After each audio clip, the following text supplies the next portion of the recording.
One August day in 1984, something super freaky happened in a Connecticut town. Based on the stories we typically cover in this show, I'm sure you can guess that freaky thing was either a corpse turning up or someone mysteriously disappearing. And if you guessed the latter of the two, you're a winner, pad thai dinner. But this wasn't your run-of-the-mill disappearance, if such a thing even exists. In fact, it was much more intricate and confusing than most cases. So this 38-year-old woman named Mary just vanished off the face of the earth one day under super suspicious circumstances. Her wedding ring and car keys were left out on the kitchen counter, and her car was still in the driveway with the driver's side doors smashed in. Oh, and all of this took place right after Mary found out her husband had been cheating on her. Once they started talking about a divorce, her husband apparently gave her $100,000 to leave the house as an informal settlement. And right after that, she was gone. So did Mary just grab that cash and up and leave with no trace, or was she mysteriously off by her cheating husband? Let's find out. On August 31st, 1984, Mary's adult daughters reported their mother as missing after not hearing from her for over 10 days. The last time they spoke to Mary was August 19th, and they both mentioned it was very strange for their mother to just disappear without telling anyone, especially them. Mary and her two daughters were close as could be, so it was super weird for her to not respond to their calls. One of Mary's daughters was engaged and the other just had a baby. That meant Mary had just become a grandmother, and if you know anything about new grandmas, they're all up in their kids' grills. And if Mary is anything like most moms, I'm sure the day that baby was born was one of the best days of her life. I don't know what it is about mothers pressuring their adult children to pump out grandbabies, but it's quite the interesting phenomenon. If me and my sisters don't give my mom a grandchild in the next year or two, we're in trouble. Anyway, after days of not hearing from their mother, Mary's daughters were concerned to say the least. They reported her as missing finally, and the cops got involved to investigate Mary's mysterious disappearance. One of the first people the detectives talked to was Mary's husband, Dominic. He said he hadn't seen his wife since August 20th. That day, Dominic claimed Mary packed her belongings and left the house after he offered her $100,000 to $250,000 to leave since she caught him cheating and wanted a divorce. But just you wait, the story gets even crazier. So Dominic claimed he bribed Mary with this money and told her to leave without telling her daughters, which is already so sketchy. Why would it matter if she told her daughters she was leaving? Because, they would find out either way, and they did.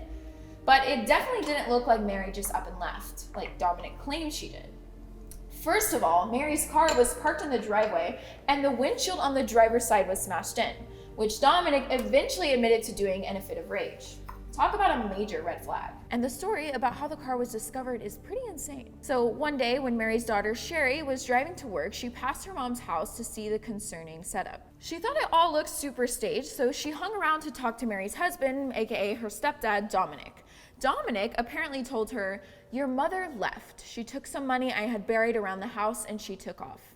Don't tell anyone. Don't tell your sister. My lawyer will handle everything." Wait, what is his lawyer handling?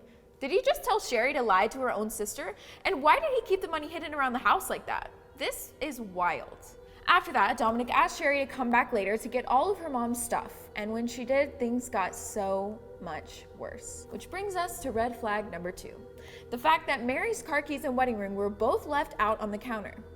Yeah, it doesn't really sound like she packed up and left on her own terms. And lastly, red flag number 3 is that all of the framed pictures of Mary were gone, which makes it seem like Dominic moved on pretty quickly. Apparently, another woman and her kids had already moved into the house, which Dominic claimed was because he had moved in with his sister and decided to rent out the house.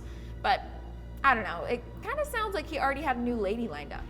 Out of everything around the house, the only thing that even hinted at Mary willingly leaving is the fact that her clothes were missing. But at this point, things were looking much more suspicious than a notion as simple as that.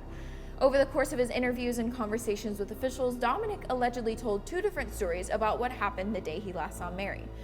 In both stories, Dominic claimed that he came to an informal divorce agreement with Mary that entailed him giving her a bunch of cash for her to move out. In the first version of the story, Dominic said Mary took the money, packed her things when he wasn't home, and left without telling him. In the second rendition of the story, Dominic claimed Mary did all of that while he was home. Okay, but besides the fact that Dominic switched up a major detail about Mary's exit, I'm also caught up on the fact that he said he offered her $100,000 to $250,000.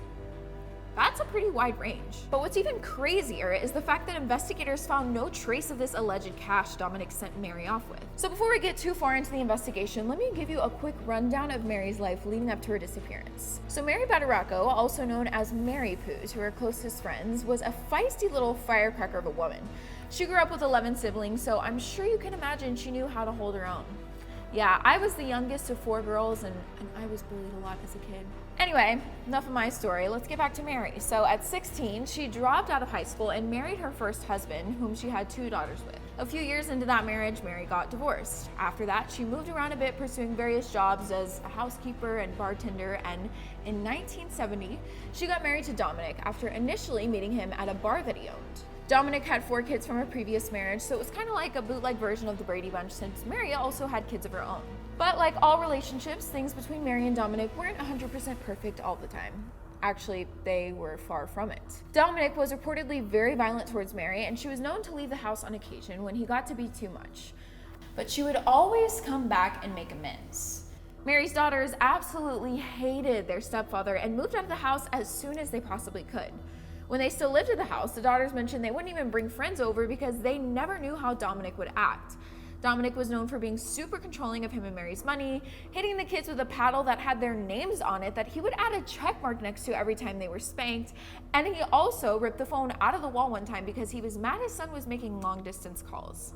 So clearly this dude is cuckoo. 6 months before Mary's disappearance, she and Dominic moved into a new house. She was working part-time as a housekeeper and spending the rest of her free time drawing and painting.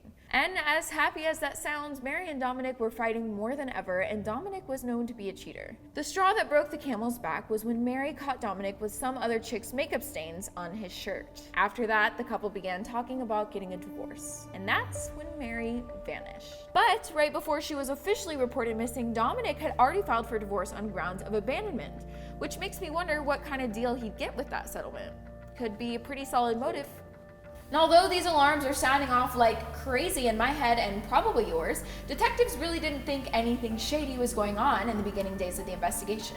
They didn't really think what happened was a crime. At the time, officials said the only thing that was suspicious was the fact that Dominic was out over $100,000 and he didn't want to report the money as stolen or pursue charges against Mary. They said there weren't many leads to follow and were busy with a bunch of other cases, so this one kind of got put on the back burner. Detectives didn't even seize Mary's car because they said there was no evidence of foul play. And I couldn't disagree more.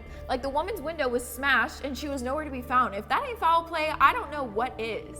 And that was probably the worst mistake officials made in this case, because sometime after they passed up on their opportunity to take the car for further investigation, it disappeared. It was gone. There was no record of it being sold or given away or anything. Just like Mary, the car hasn't been found to this day. About a year after Mary vanished, Dominic was granted the divorce. And do you remember the woman who moved into Dominic's house after he claimed he rented it out? Well, Dominic ended up marrying her, so do what you will with that information, and I'm going to assume that she was the other woman all along. In the following years, there was absolutely no movement in Mary's case. No new leads, pieces of evidence, suspects, nothing. Mary's case went completely cold. But not forever, because in 1990, 6 years after Mary went missing, her case was officially declared a homicide after some interesting news surfaced about Dominic's son, Joseph. So Joseph was a member of a motorcycle group called Hell's Angels, which what an epic name. If I were riding motorcycles, you better believe I'd be putting in an application to join a biker gang with a rad name like that. So there was an ex-member of the group who recently entered the Federal Witness Protection Program, which again, is another big dream of mine. Witness Protection Program just has a nice ring to it. Well, actually, I guess that would mean I would be in danger, but still sounds pretty edgy.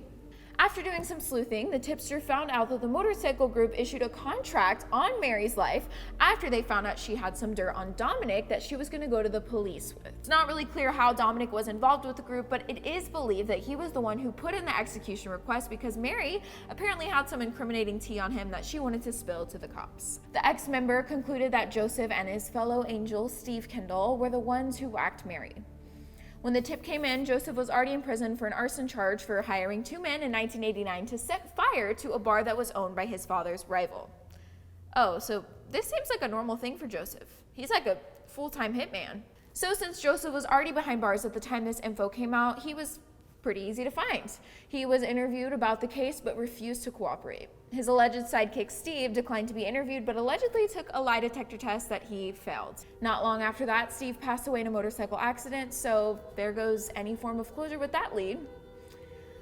Oh my gosh, I feel like every new tip in this case is one step forward, 10 steps back. And nothing really ever came of this tip regarding Joseph and Steve, which is insane. How were these investigators not able to find out anything new from this? When Joseph was asked in a later interview about the accusation that he slayed Mary, he just said, "Let them prove it." And as bold as that was, investigators have yet to prove it to this day. In 1991, Mary was legally declared deceased, even though her remains were still missing. Around that time, Mary's other daughter, Beth, was in the process of filling out a state freedom of information request to get access to government documents about her mother's case. But come 1993, all of the information she was trying to get was mysteriously dropped off at her house in a blank white envelope. When she opened up the envelope, all the names on the forms were blacked out. Okay, so now it's more like one step forward, 20 steps back. Yeesh. Sometime after that, some guy named Ernie came forward saying Dominic had buried Mary's missing car on some property in Connecticut. The detectives followed that lead by spending over $35,000 to dig up a bunch of backyards of homes in Newtown and New Fairfield. They found a few cars, but none of them were Mary's. And the investigators must have been pretty ticked off about the whole thing because in 2009, Ernie was charged for interfering with the investigation of Mary's case by giving false information about the location of her car, which was probably inspired by the thick reward that was out for tips leading to an arrest in the case. Ernie probably saw those dollar signs and just started coming up with things he could tell the police to get some money. Well, the only useful thing that really came out of Ernie's tip was the fact that one of the detectives on Mary's case publicly stated that Dominic was the main suspect in Mary's passing. But the more time that went by, the more it seemed like that was the only viable explanation for what happened to Mary. Dominic must have whacked her. In 2013, Dominic was caught for offering $100,000 to the judge presiding over the grand jury probe that was open to further investigate Mary's disappearance. Come on, dude, you're really gonna offer the same amount of money you gave Mary? Be a little less obvious. After Dominic was caught for bribing the judge, he was sentenced to 7 years in prison. But still, Dominic has never been sentenced to any time in jail surrounding Mary's actual disappearance.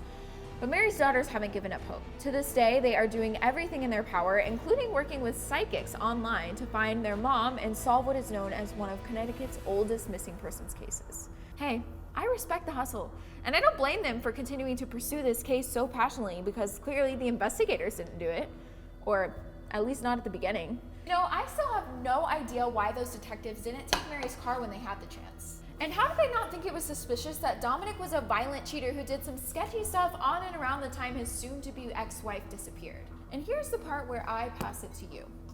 What do you think? Did Mary run away without telling anyone and remain anonymous for over 30 years? Or did Dominic want to get a divorce so bad that he just sped up the process?